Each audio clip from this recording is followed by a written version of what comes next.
hacer un pequeño repaso de la semana pasada. Vamos a ir rápidamente, ¿ok? Para los que no vinieron, puedan estar en sintonía, y para los que no, para los que se olvidaron, tengan la oportunidad nuevamente de poder escuchar. Pero ustedes saben que estamos subiendo las prédicas en nuestra página de Facebook, Steel Creek Perú. Ustedes pueden encontrar ahí cada semanalmente, para que si te la perdiste o quieres escucharla nuevamente, puedas escucharla, ¿ok? Donde tú quieras. Entonces, ¿qué vimos la semana pasada? ¿Qué capítulo vimos? El capítulo 6, ¿no? Y vimos cómo nuestro Señor introduce esta nueva sección en su discurso, en el Sermón del Monte, ¿no? Y vimos que lo más increíble y fascinante de este sermón era que estaba estructurado de una forma y tenía un orden. ¿Para qué? Con el fin de que podamos entenderlo con claridad. Cuando revisamos cada parte del Sermón del Monte, si nosotros somos estudiantes de las Escrituras, podemos entonces ver con claridad que el mensaje es muy sencillo. No hay mucha vuelta que darle, no, que hay que ir al original y todo. Sí es chévere poder estar y establecer un estudio que podamos profundizar más, pero si eres una persona que tiene una vida devocional y se ha propuesto a conocer más de la palabra, estoy seguro que no será tan complicado comprender esto. Entonces, eso es lo bonito de este sermón. La semana pasada mencioné, me olvidé nuevamente de colocarlo, pero unas palabras del doctor Martyn Lloyd-Jones. ¿Se acuerdan lo que dije?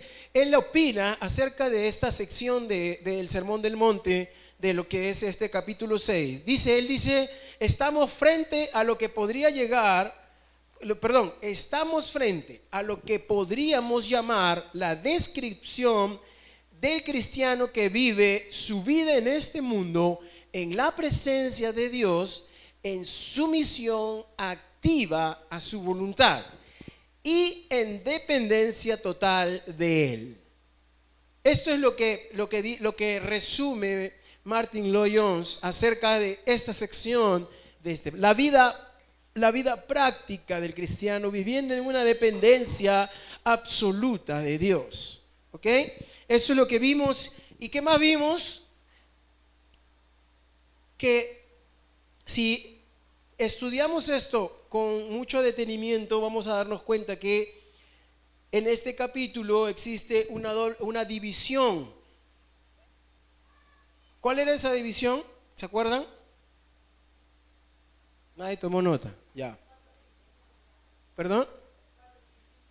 No, eran 3 principios, pero lo que vimos que esto se iba a dividir en 2. Este estudio que vamos a hacer del capítulo 6 está dividido en dos secciones, ¿no es cierto? Y la primera sección es del versículo 1 al versículo 18, que es lo que ya hemos venido estudiando. Dijimos que vamos a ver ahí al cristiano y su vida religiosa, ¿se acuerdan? Y que íbamos a ver cómo Jesús usa 3 disciplinas religiosas: el dar, el orar y el ayunar. Eso es lo que vimos. Y después, siguiendo el estudio adelante, si el Señor no viene antes, entre los versos 19 y 34 vamos a ver al cristiano ya viviendo su vida cristiana en este mundo de una forma muy práctica, ¿no?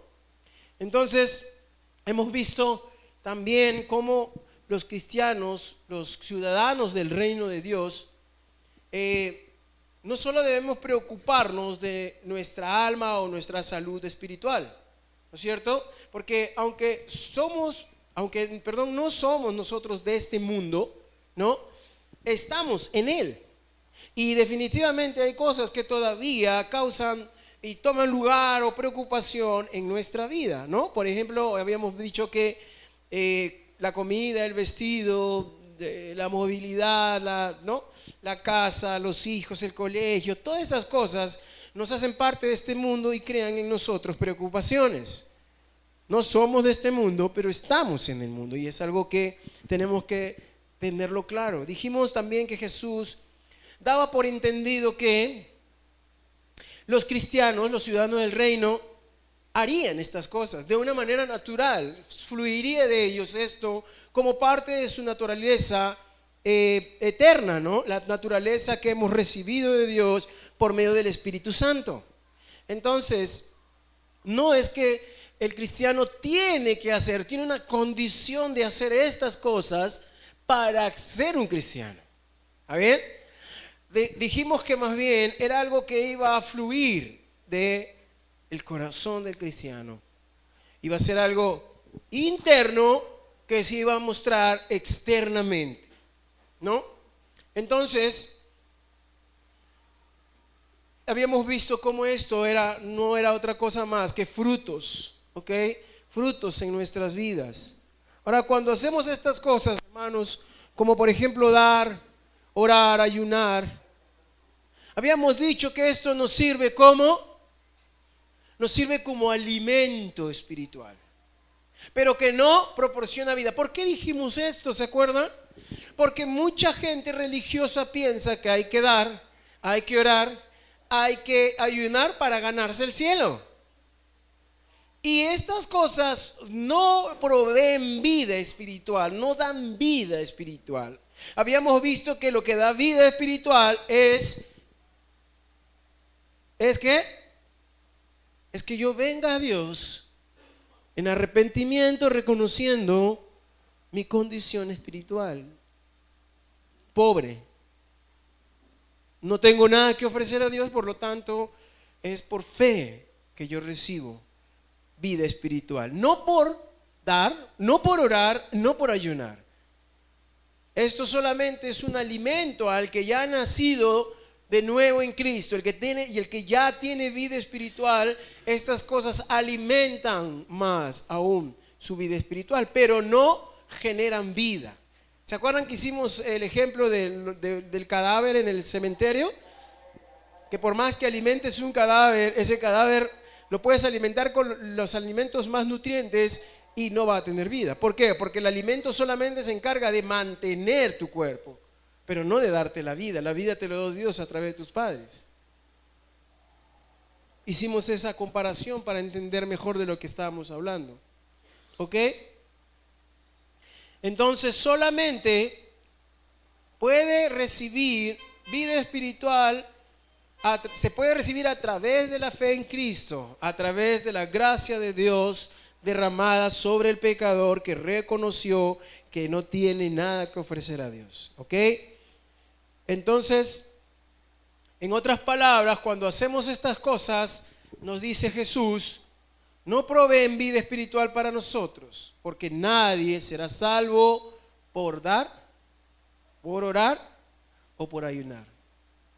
¿Ok? No vamos a ser salvos por esto, por estas prácticas religiosas. Entonces, los que hemos nacido de nuevo y por el poder de Dios, vamos a evidenciar ese tipo de vida. ¿Ok?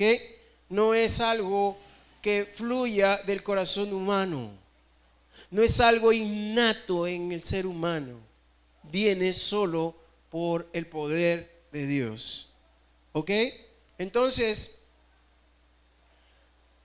a la medida que nos dediquemos a esta práctica de estas actividades, hermanos, aquellas que Jesús menciona en estos primeros versos de este sermón, hemos visto una, ¿no? ¿Se acuerdan? Pero ¿qué más hemos visto la semana pasada? Que estas no son las únicas prácticas religiosas que realizamos como cristianos, ¿no es cierto? No solamente son 3, hay más. Leer la Biblia, asistir regularmente a la iglesia y una serie de actividades religiosas que hacemos. Pero habíamos visto que Jesús toma solo 3. ¿Por qué? Porque habíamos visto que estas 3 guardan relación con todas las demás. Son principalmente las que están directamente relacionadas en nuestra relación con Dios. Vimos cómo Jesús solamente usó 6 ejemplos para hablar acerca de la ley, porque tomó los que él consideraba que guardaban relación con todos los demás. Es que la sabiduría de Jesús es la sabiduría de Dios. Es Dios el que hablaba. Entonces, en este caso Jesús solamente va a tomar 3 de ellos para ilustrar su enseñanza. Y vimos estos 3 ejemplos que escogió el Señor, y estos 3 tienen que ver con todo lo demás, ¿no? ¿Qué era dar? ¿Se acuerdan? Cuando dije, una de estas prácticas religiosas es dar. ¿Qué es dar? Es hacer misericordia. ¿Qué más? ¿Qué es orar para un cristiano?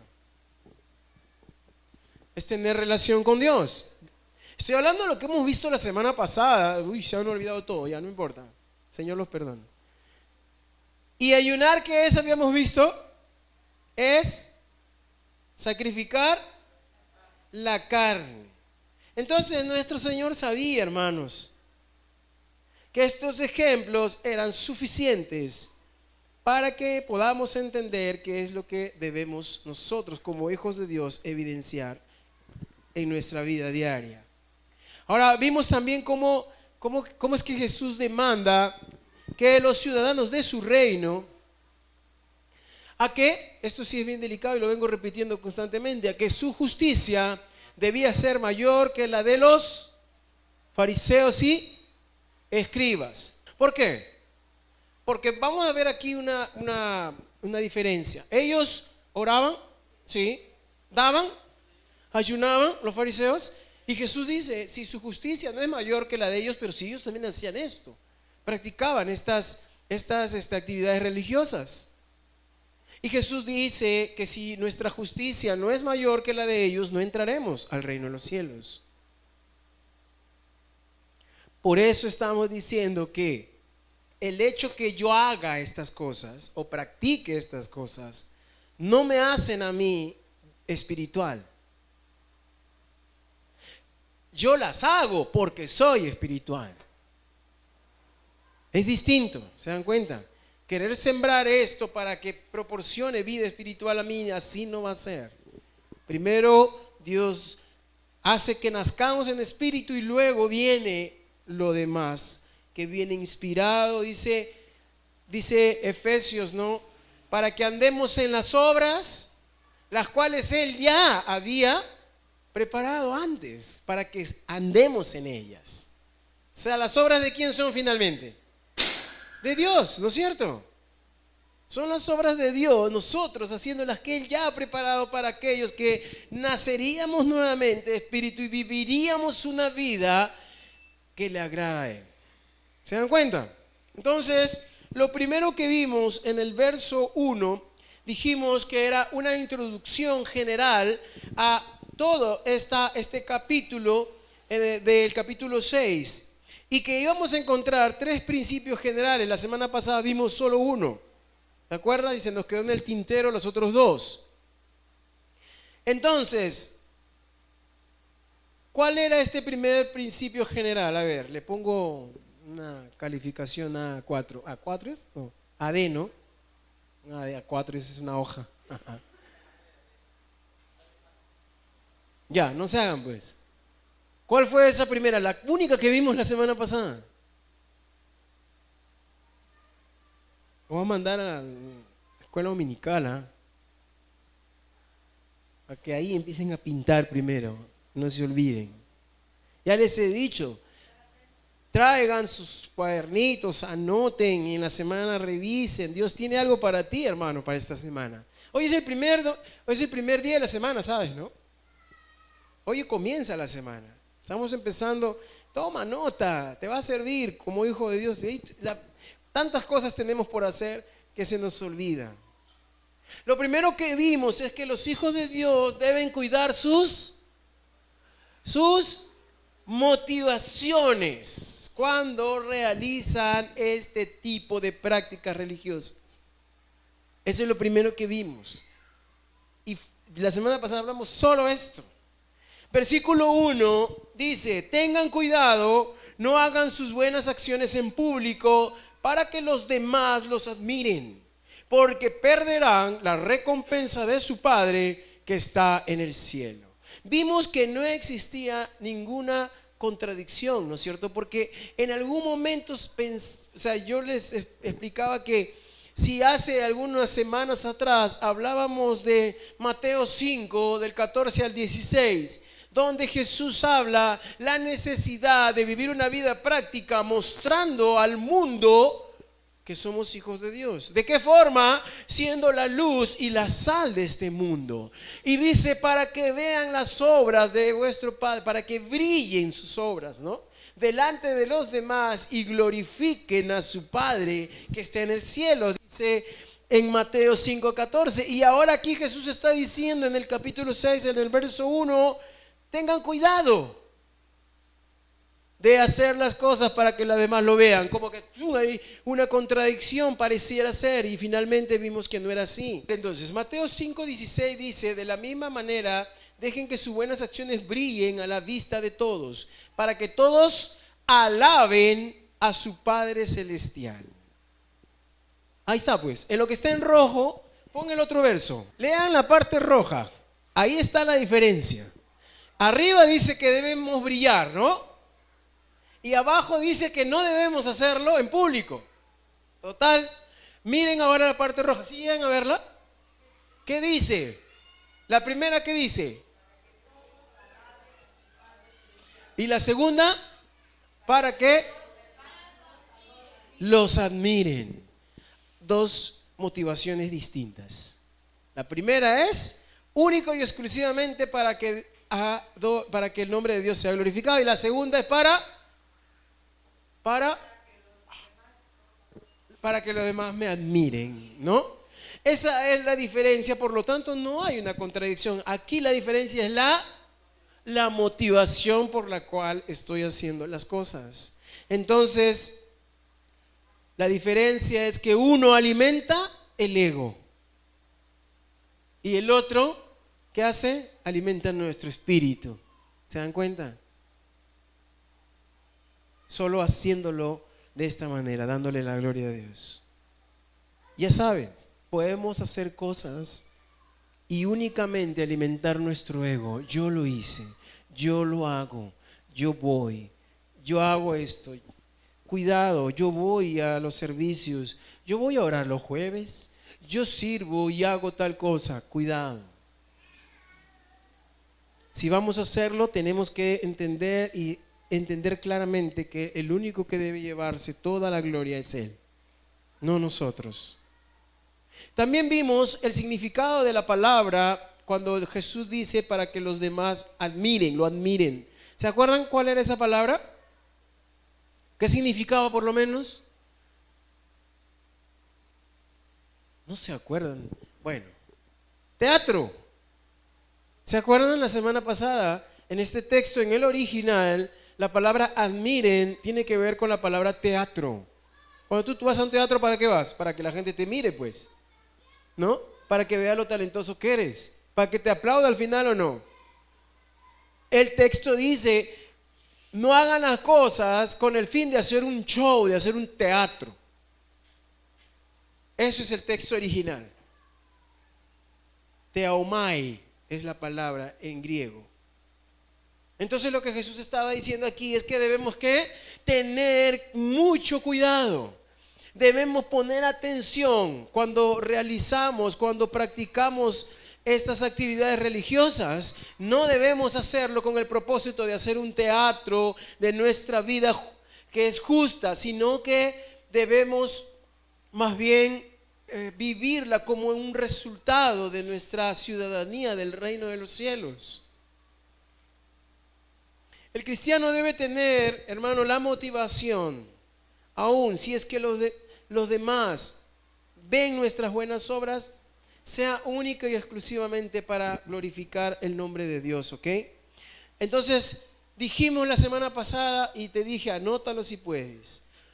Debemos no solo hacer lo que es correcto, debemos más bien examinar las intenciones por las cuales hacemos lo que hacemos. Eso es importante. No solo es importante hacer lo correcto, sino analizar, revisar por qué lo estoy haciendo. ¿Ok? Y debemos examinarlos por una sencilla razón, dijimos. ¿Por qué? Engañoso y perverso es nuestro corazón. ¿Quién lo conocerá? Es engañoso. Por eso es que debemos revisar nuestras motivaciones. Debo por momentos decir, a ver, ¿por qué lo estoy haciendo? Porque mi corazón es engañoso. Puedo estar aquí y sutilmente me puede llevar a la religiosidad. Hermano, déjame decirte que Dios detesta la religiosidad. Ese es el cuidado que debemos tener. Entonces, vimos que no bastaba simplemente con estar en el lugar correcto. No era suficiente estar a la hora correcta. No es suficiente, hermano, hacer lo correcto. El punto principal es ¿por qué estamos en ese lugar? ¿Por qué estamos haciendo lo que hacemos? ¿Cuál es la motivación? Vimos en Romanos que había algo que había descubierto Pablo. ¿Se acuerdan? Y es algo que nosotros debemos aceptar en nuestras vidas. Hasta que no aceptemos esta realidad en nuestras vidas, si bien es cierto, nosotros aceptamos que Jesús está en nosotros a través del Espíritu Santo por la fe puesta en su resurrección, en su muerte, su sacrificio y su resurrección, sí. Pero también debemos aceptar que estamos aún en este mundo, aunque no somos de este mundo, pero vivimos constantemente siendo atacados en este mundo porque no nos pertenece.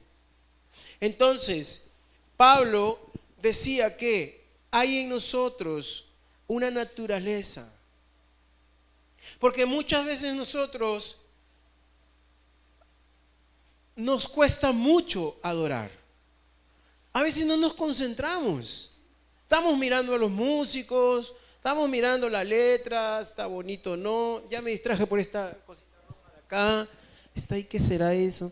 Y la alabanza está sonando y la alabanza es algo hermoso porque es algo personal. No depende de si el que está a mi costado salta o ríe o llora. Es mi tiempo con Dios. Y muchas veces cualquier cosa, hasta una mosca nos distrae. ¿No es cierto? Vimos eso la semana pasada. Habíamos dicho que permanecer atentos mientras se da la enseñanza es difícil. Rápidamente caigo en los brazos de Morfeo, ¿no? Ahí estoy luchando con mi carne. Porque tu carne no necesita a Dios. No le interesa. Le interesa nada más que le des lo que quiere.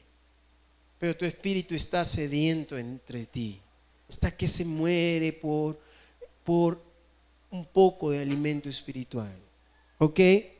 Entonces, nos pasa a todos, hermanos. Es una lucha que tiene que ser consciente. ¿Y qué decía Pablo en Romanos 7, 21 y 23?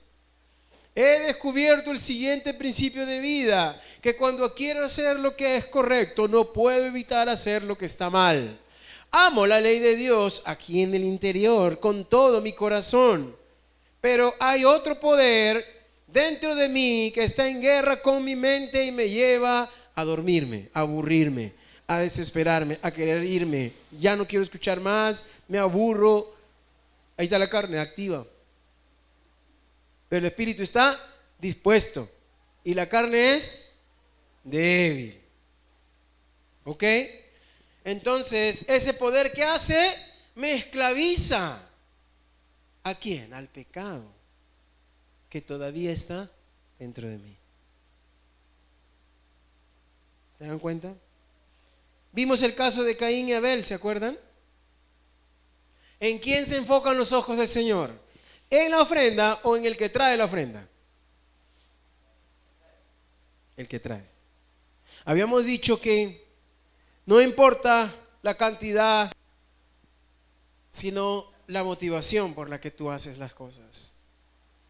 Vimos cómo Dios vinieron los dos al mismo lugar, al mismo tiempo, con la misma intención, pero uno fue aceptado y el otro fue rechazado. Porque tú no vienes los domingos a la iglesia simplemente para llenar un espacio religioso en tu vida semanal, como un amuleto para que te vaya bien en la semana. Y habíamos dicho que Dios no solamente quiere tu cuerpo en este lugar. Tu cuerpo aquí no sirve de nada si tu mente no está conectada con lo que el Espíritu de Dios te dice en esta mañana. Yo puedo estar aquí con mis ojos físicos, mis oídos naturales escuchando ruido, pero mis oídos espirituales pueden estar cerrados y puedo salir de este lugar tal como entré o tal vez peor, porque el corazón se endurece y porque la conciencia le sale callos. Ya no me duele nada. El pecado se ha vuelto tan común en mi vida que ya no me lastima ni me inquieta, más bien la carne se deleita en él. ¿Ok? Por eso yo les he dicho, en esta congregación tenemos la libertad y yo quiero que tú entiendas la lucha. Y si la lucha es fuerte, párate. No tienes que estar sentado. Si sabes que estar sentado te está adormeciendo, párate. Eso es de valientes, porque tú quieres someter tu carne y decir, tú no mandas aquí. Pero a ver, ya dije la semana pasada que no te preparas para hoy domingo, porque hoy es un día de que podamos juntos recibir la palabra, y te amaneces viendo televisión o haces una serie de actividades, no, pues tu cuerpo está muerto. Difícilmente puedes mantenerte con todos tus sentidos.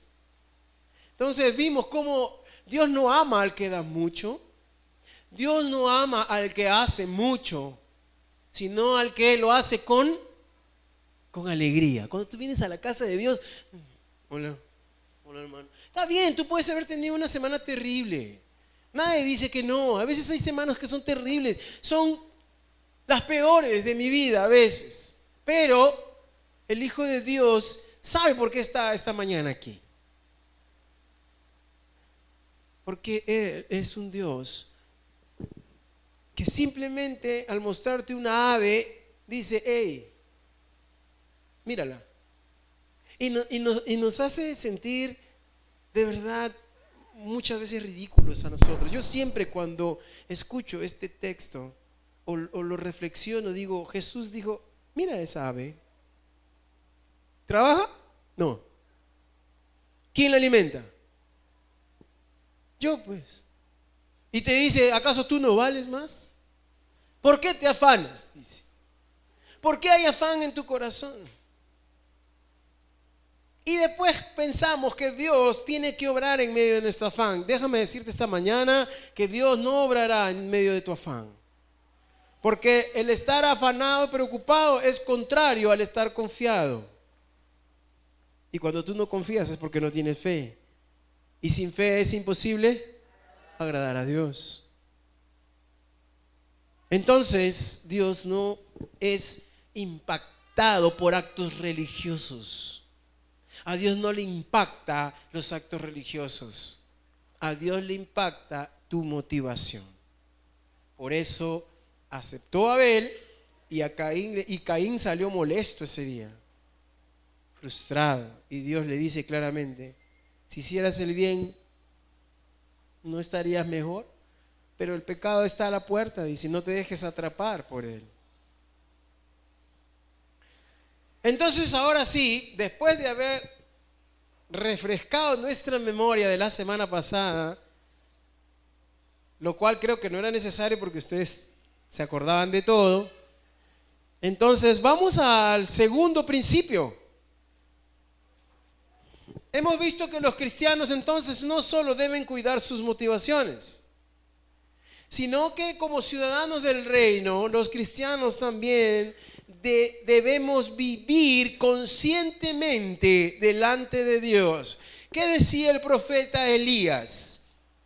Vive Jehová en cuya presencia estoy. Si nosotros viviéramos así, hermano, nuestras vidas no serían las mismas. Plenamente consciente de que los ojos de Dios me ven a segundo en mi vida. No puedo escapar ni huir de sus ojos. Lo sabe todo. Pero sí o no que nosotros nos olvidamos. Rápido. Salimos de acá y nos olvidamos. de que estamos en su presencia, que no vamos a oír de sus ojos. Nos está mirando y está mirando nuestras motivaciones todo el tiempo. ¿Por qué haces lo que estás haciendo? Sea positivo a los ojos de los hombres o negativo, siempre está pesando el corazón. Mateo 6, 1, 4 dice: tengan cuidado, no hagan sus buenas acciones en público para que los demás los admiren, porque perderán la recompensa de su Padre que está en el cielo. Cuando le des a alguien que pasa necesidad, no hagas lo que hacen los hipócritas, que tocan la trompeta en las sinagogas y en las calles para llamar la atención de sus actos de caridad. Les digo la verdad, no recibirán otra recompensa más que esa. Pero tú, cuando le des a alguien que pasa necesidad, que no sepa tu mano izquierda lo que hace tu derecha, entrega tu ayuda en privado y tu Padre, quien todo lo ve, te recompensará. Otra vez, nuestro Señor Jesús da a entender que los cristianos verdaderos, que los ciudadanos de su reino harán obras de caridad. ¿Ok? ¿Movidos por qué? Por la misericordia. Porque nosotros, ¿se acuerdan cuando vimos bienaventurados los misericordiosos? ¿Se acuerdan? No podemos dar misericordia si no hemos recibido misericordia. Y a la medida que hemos recibido la misericordia de Dios, nosotros damos a otros. Entonces los hijos de Dios, los ciudadanos del reino, harán este tipo de obras. Pero lo que no nos da a entender es que todo el que hace, lo hace por misericordia. No todos hacemos las cosas movidos a misericordia. A veces lo hacemos por sentirnos bien nosotros mismos, aun cuando ayudamos a los demás. Miren esto. Cuando nosotros hacemos las cosas en contra de lo que Dios dice, porque nosotros a veces acomodamos las cosas que Dios dice, las acomodamos a lo que nosotros pensamos y establecemos una vida cristiana basada en lo que yo pienso u opino de lo que dice las Escrituras. Es más, a veces me hago el de la vista gorda con algunos versos que dice la Biblia y paso por encima y pretendo que Dios los apruebe. O digo, no, es que Dios ese ahí no se hace bolas en este sentido. Porque nosotros no podemos basados en a veces, por ejemplo, yo siempre discutía, voy a contar un caso personal con mi mamá. Porque tengo un hermano menor, 11 años menor que yo, es el último. Y mi mamá siempre hacía cosas que yo siempre le decía, eso no está bien. La palabra establece que tú debes disciplinar a tu hijo. Y a veces las mamás son movidas a hacer cosas, pero escuchen bien, no por el hijo, sino por uno mismo. Porque tú te sientes mal. Porque cuando lo haces, te sientes bien, pero la pregunta es, al hacer esto, ¿no estás chocando contra lo que Dios dice? Porque a veces hacemos cosas que van en contra de lo que Dios dice, pero me gana más el corazón. Entonces Dios no es suficiente y sus promesas no son reales. Y yo quiero tener todo el control o ayudar a Dios. Pero hermano, a Dios no se le puede torcer el brazo para que haga lo que tú piensas. O nos adaptamos o nos adecuamos o nos sometemos a lo que Él dice o no esperemos nada de Dios.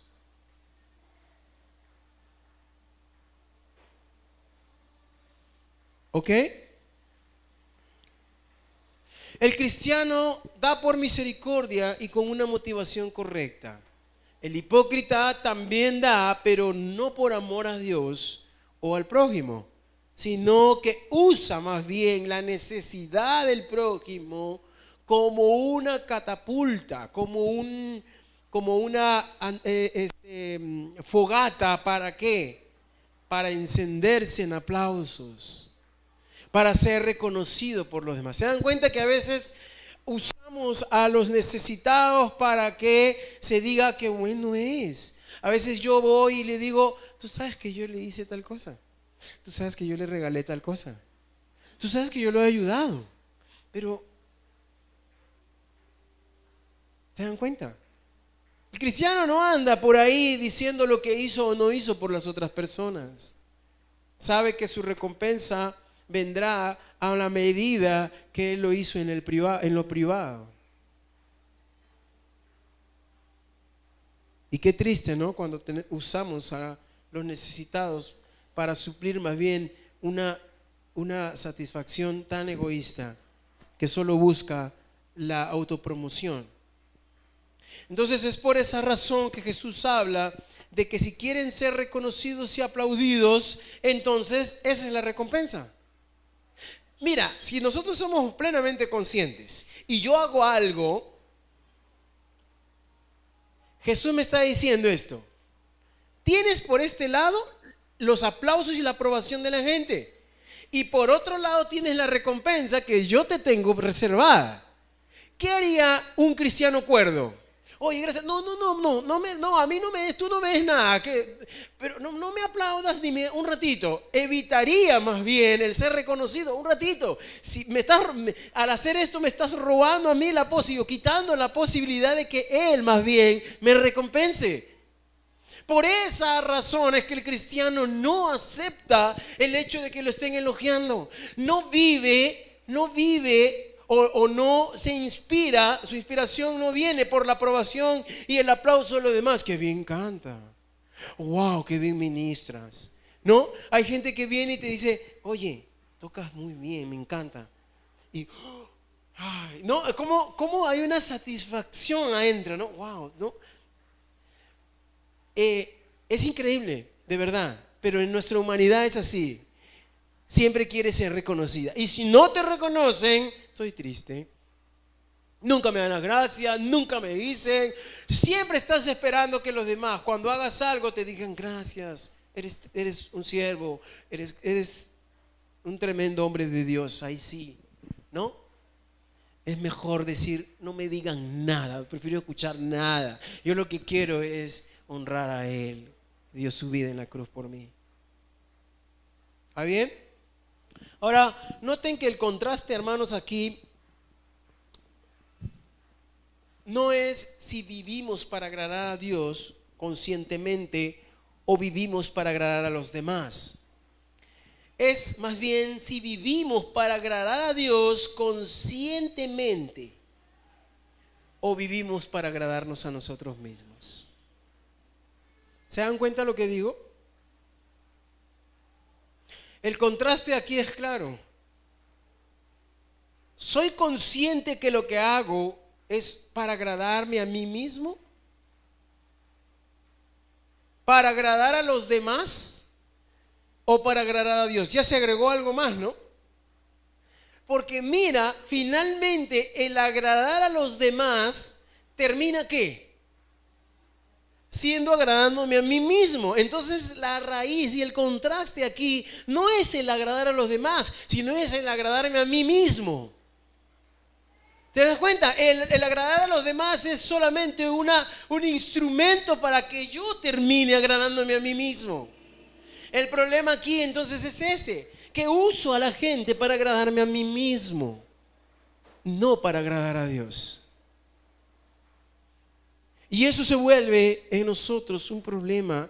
Y ¿saben qué? Pueden pasar años en mi vida como cristiano y no puedo.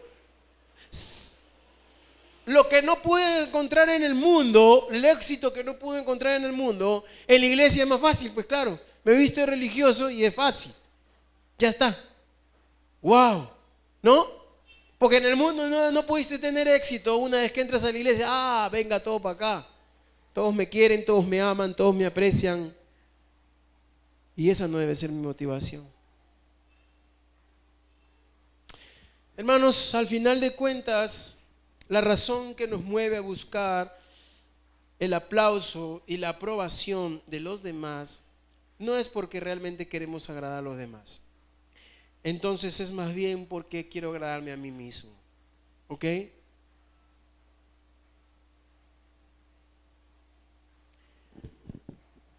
Nos encanta ser admirados, aclamados, y como el hombre no puede ver lo que Dios sí puede ver, es fácil engañar, pues. Muy facilito engaño a los demás. Pero a Dios, ahí está nuestro problema.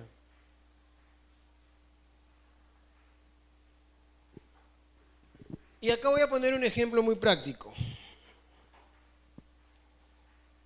Cuando viene alguien importante, entre comillas, porque en realidad todos somos iguales delante de Dios. Pero nosotros discriminamos mucho entre los que son más importantes que otros. En las congregaciones se tiende a que los pastores están por arriba, los de alabanza, los servidores, y así viene la escala, hasta todos son iguales. Es una ridiculez, a veces a mí me molesta mucho, y es algo de que yo a medida que he ido madurando, cuando voy a una congregación, estaba como pastor de alabanza y ya apenas llegué, ya todo querían darme, todo querían hacerme. Pastor, le cambio la llanta, o sea, me ve desinflar la llanta del carro, yo se la cambio, yo le lavo su carro, o sea, en serio. Y yo, tal vez ambos tengamos la culpa, la congregación y el pastor también, porque la congregación pone al pastor en un sitio demasiado alto. Y no es así. Yo les he enseñado aquí que todos somos iguales aquí. La diferencia entre nosotros es nuestras funciones. Yo tengo una función distinta a ustedes, pero eso no me hace superior. Me hace a mí responsable de algo, sí, delante de Dios, de repente mayor que ustedes, pero eso no me hace más importante o me hace a mí tener un teléfono, un número privado de Dios. ¿No?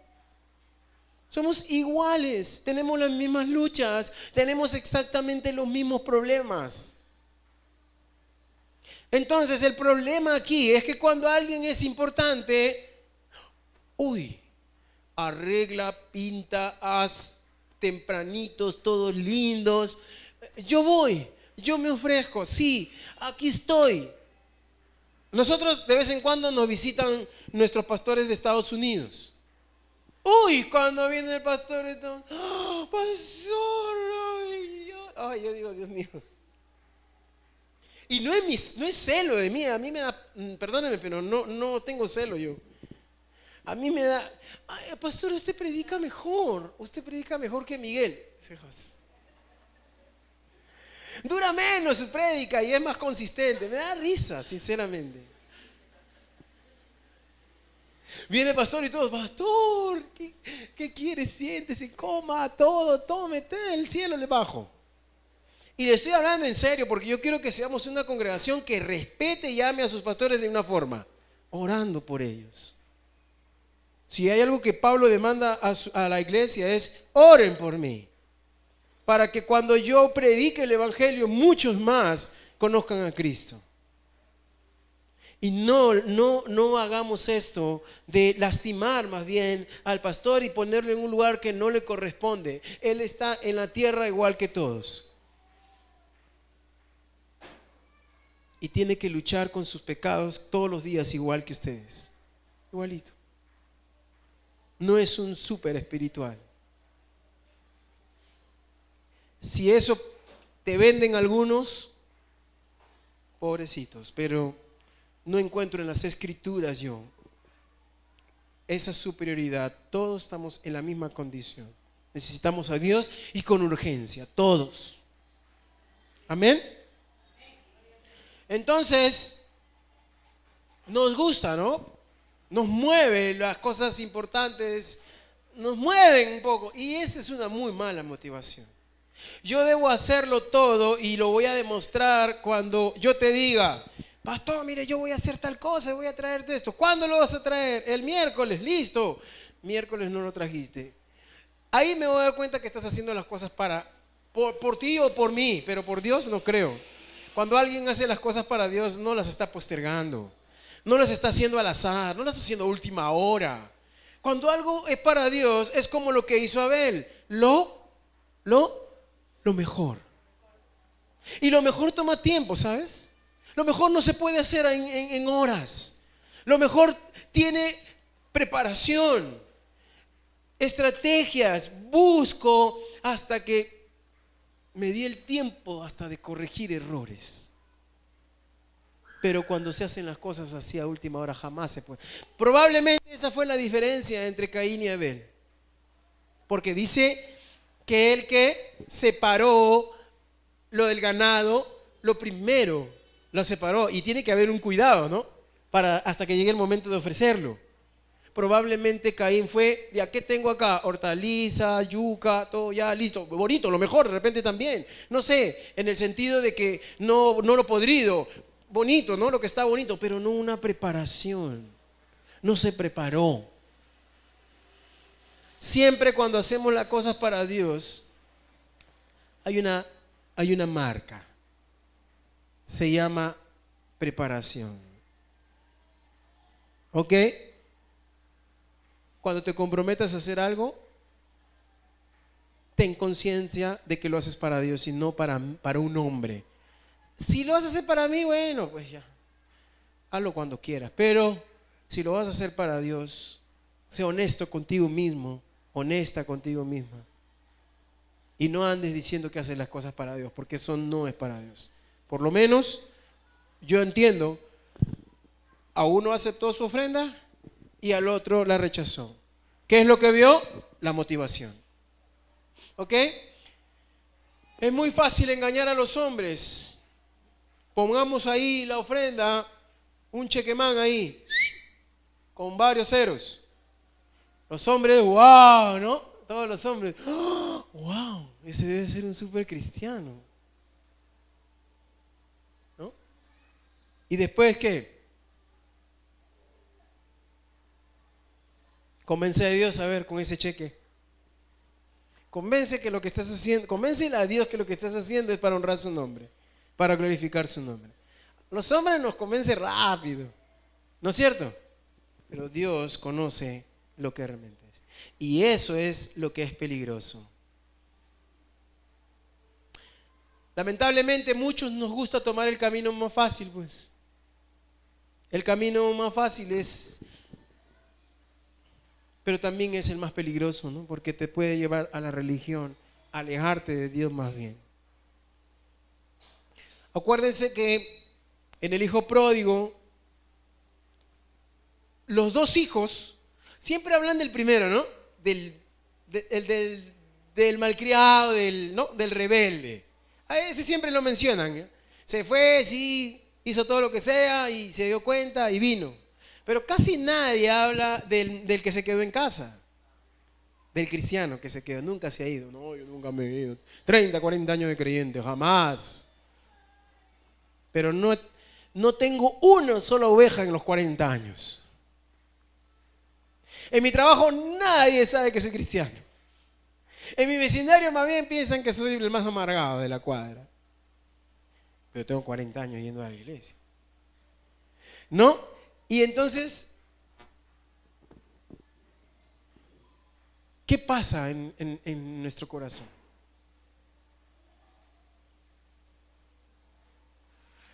Tenemos que tener claro esto, que a Dios no se le puede, ¿ok? No se le puede impresionar con lo que mostramos simplemente. Hay una motivación.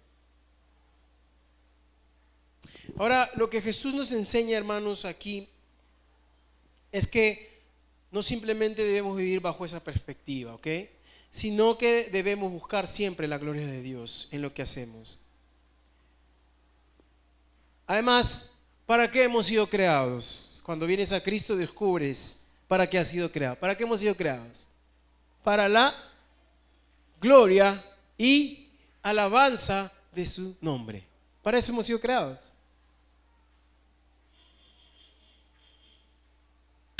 Ahora no debemos olvidar que siempre estamos bajo la mirada de Dios, que pesa el corazón y las motivaciones.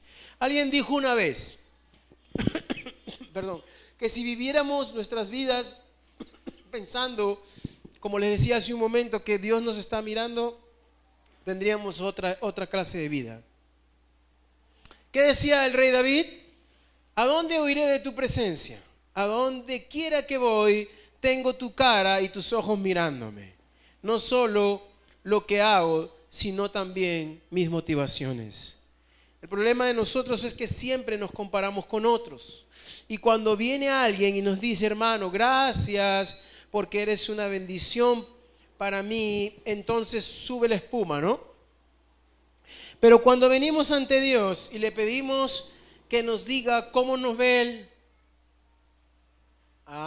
¿cuál opinión pesa más?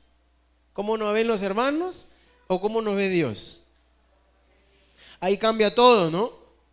Y más bien, ¿qué pasa? Nos sentimos humillados. Nos sentimos que no valemos, que somos polvo. Número 3. Los hijos de Dios deben esperar su recompensa. Y esta recompensa que espera es únicamente de la mano de Dios. ¿Cuánto nos cuesta hacer algo sin esperar algo a cambio, no? A veces hacemos cosas y ya medimos, o de repente al momento no lo saco, pero después lo traigo, digo, ¿y cuando yo te ayudé? ¿Y cuando yo lo hice? Hermanos, los ciudadanos del reino debemos vivir cuidando nuestras motivaciones. Debemos vivir en la presencia de Dios. Pero también debemos esperar la recompensa únicamente de sus manos. El Señor usa 7 veces, hermano, la palabra recompensa en estos 18 versículos que vamos a ver. Y la enseñanza básica es que debemos conscientemente luchar contra ese deseo de querer recibir la recompensa de los hombres. Va a ser una lucha, hermano, constante. Ahora, esperar el reconocimiento y la alabanza de Dios y no la de los hombres es la que debe movernos. Romanos 2:29, mira lo que dice. No, dice, un verdadero judío es aquel que tiene el corazón recto a los ojos de Dios. Pablo les enseña a los judíos en esta carta a los romanos, ¿no? Que no es judío el que se circuncida físicamente, sino el que es circuncidado en el corazón. En el caso nuestro, nuestra conversión a través de aceptar a Cristo en la cruz. O sea, nos hace pueblo de Dios no el hecho de ser circuncidados en la carne, sino el hecho de ser circuncidados en el corazón. Y somos creyentes, ¿ok? Somos hijos de Dios. Por eso dice, un verdadero judío, en otras palabras, un verdadero ciudadano del reino, es aquel que tiene el corazón recto a los ojos ¿de quién? A los ojos de Dios. La verdadera circuncisión no consiste meramente en obedecer la letra de la ley, sino que es un cambio en el corazón. ¿Producido por quién? Por el Espíritu. Y una persona con un corazón transformado, mira lo que busca. ¿Busca a qué? ¿La aprobación de quién? Y no la de la gente, claramente. Este es un corazón de un ciudadano del reino. Y Jesús le va a decir a los fariseos que se burlaban de su enseñanza en Lucas 16:29. Miren lo que les dice. Miren lo que aman los fariseos. Los fariseos que amaban mucho su dinero, oyeron todo eso. ¿Y qué hicieron? Se burlaban de Jesús. Entonces Jesús les dijo, a ustedes les encanta aparecer como personas rectas en público, pero Dios conoce el corazón. Lo que este mundo honra es que detestable a los ojos de Dios. ¿Quieres la aprobación del mundo y sus aplausos? Ya tienes tu recompensa. ¿Quieres la aprobación de Dios? Espera en Él, que sea Él quien te dé lo prometido. Hermanos, debemos tener mucho cuidado. Podemos asistir domingo a domingo al servicio y estar trayendo algo que no es visto agradable a Dios. ¿Por qué? Porque es una costumbre, porque es un tema religioso y porque es un tema simplemente de quedar y hacer como un pago, mi cuota de la semana, venir para que Dios no me diga nada. ¿Ok? Debemos tener cuidado con eso. Y aún nosotros, quienes estamos aún en el grupo de alabanza, la gente puede aprobarnos por lo que ven, ¿no es cierto? Porque cantamos o tocamos, qué bonito, cómo bonito suenan los instrumentos. Pero ¿qué tal delante de Dios? ¿Cómo nos ve Dios a nosotros? Si no tiene la motivación cuando tocamos para Él, ¿saben cómo se llama? Abominación. Así que no nos sintamos los de alabanza muy privilegiados en el sentido de que estamos aquí para llevar gloria, para que nos vea la gente cómo tocamos o cantamos. Porque estaríamos entonces levantando abominación delante de Dios. Debemos hacer las cosas con las motivaciones correctas. Debemos tener mucho cuidado porque con Dios no se puede jugar. ¿Alguna vez nos hemos preguntado por qué preferimos la alabanza de los hombres y no la de Dios? ¿Alguna vez se han preguntado? El problema podría ser incredulidad, ¿sí o no? Mira, si yo busco más la aprobación y la alabanza de los hombres y no la de Dios, probablemente es porque somos incrédulos. Tú dices, ¿cómo así? Sí. ¿Por qué? En los creyentes, ¿qué cosa es la falta de fe?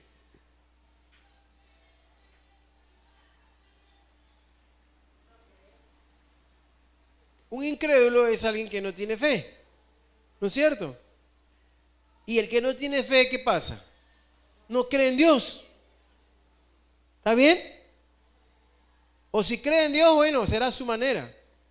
Pero hay un solo Dios. Entonces preferimos la alabanza de un hombre imperfecto como nosotros y cuya voz es audible, podemos escucharla. Porque la alabanza de Dios no la podemos escuchar. Porque no podemos escuchar a quien no podemos ver. No es audible su voz. Eso se llama incredulidad, hermano. Es parecido a esto que dice Jesús, ¿no? Si dices que amas a Dios, pero no amas a tu hermano, eres mentiroso. Porque ¿cómo puedes amar a Dios que no ves y a tu hermano que ves no lo amas? Es mentira. Es incredulidad. No cree en Dios. Cuando actuamos de esa forma estamos mostrando que no creemos en Él. Y preferimos entonces la alabanza y la aprobación de las personas, de los seres humanos, que de Dios, porque somos incrédulos. Porque como no vemos, no esperamos nada, no tenemos fe. Pero si fuera al contrario, esperaríamos la recompensa de parte de Él y no nos interesaría en lo absoluto la aprobación de los demás. Mira lo que dice Juan 5:44.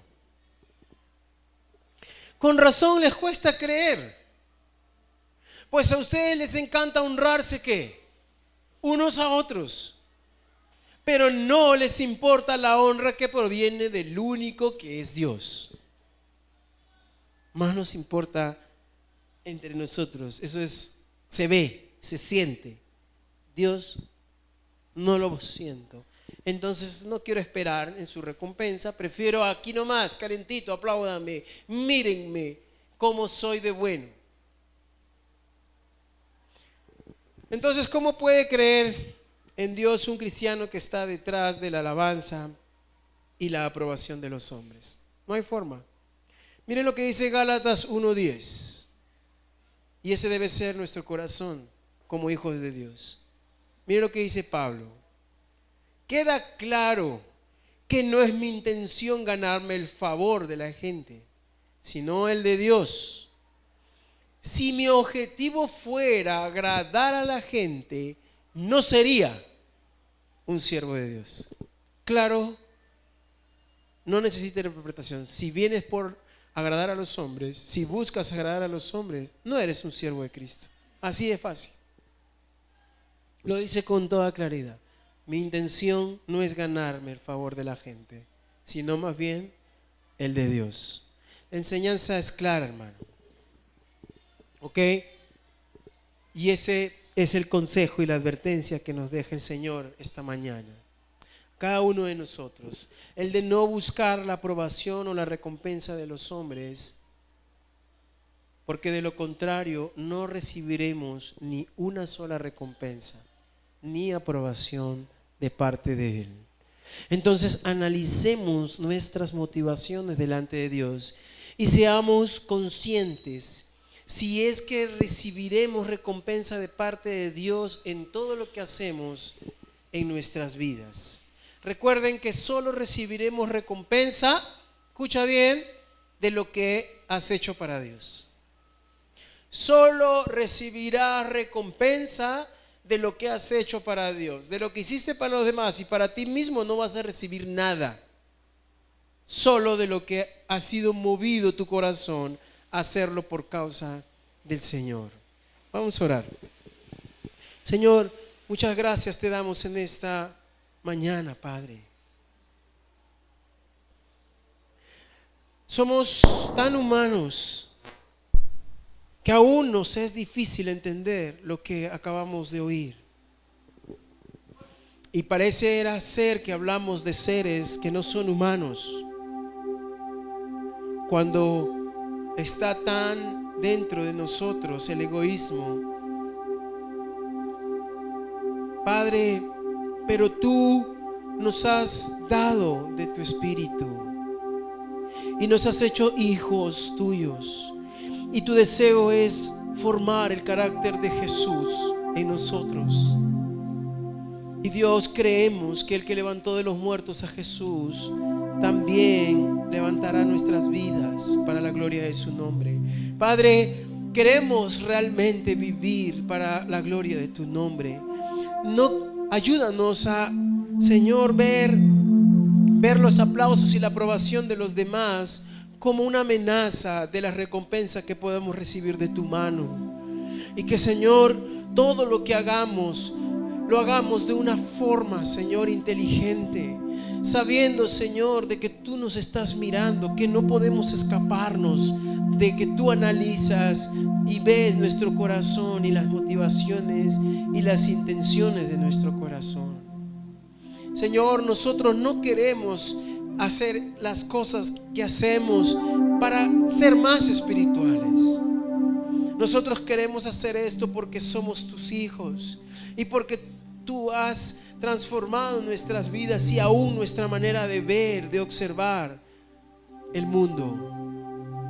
Padre, que esta casa sea una casa llena de personas que buscan honrarte y que al hacerlo, Señor, lo muestren en su vida y así glorifiquen tu nombre y bendigan la vida de los demás. Gracias, Señor, te damos por esta hora, por poder escudriñar tu palabra, por traer tu palabra a nuestro corazón y saciar la necesidad que tenemos.